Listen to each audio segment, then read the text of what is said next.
Assalamualaikum warahmatullahi wabarakatuh. Sugeng ejang lan salam rahayu kagem kita sedaya. Ingkang kula hormati Bapak Ibu guru saha para siswa lan siswi SMK Negeri 7 Semarang. Ingkang kula banggaken, sumangga kita sesarengan akunjukaken puji lan syukur dumateng ngarsanipun Allah Subhanahu wa taala. Gusti ingkang Maha Kuwaos awit saking limpah rahmat kasarasan lan kasempatan ingkang sampun diparengaken dhateng kita. Mugi-mugi masrawuhan kita ing dinten menika tansah pinaringan berkah lan kasta paedah kagem kita sedaya. Disiplin punika minangka cermin saking watak lan tanggung jawab tiyang.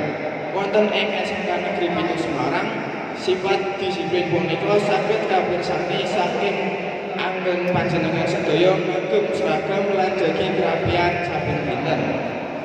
Seragam sekolah punika dudu namung busana, nanging minangka tanda pengenal lan rasa bangga dados warga SMK Negeri 7 Semarang. Mula saben siswa kedah ngagem seragam kanthi lengkap lan leres manut jadwal. Atribut sekolah kedah dipunagem kanthi bener kados tagasi, rencana sekolah, sabuk, kaos kaki, lan sepatu PTH utawi pantofel ireng polos. Sedaya punika kedah dipunagem kanthi rapi lan manut paugeran sekolah. Mila ayo sami biasaaken disiplin wiwit saking perkawis alit amargi saking kebiasaan alit punika saged dalari kebiasaan ageng ingkang badhe nglantaraken kita dhateng kesuksesan.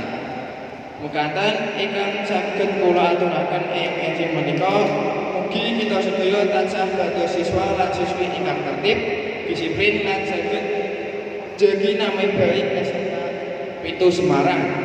Matur suwun sangat dumateng panjenengan sedaya ingkang sampun paring perhatian. Wassalamualaikum warahmatullahi wabarakatuh.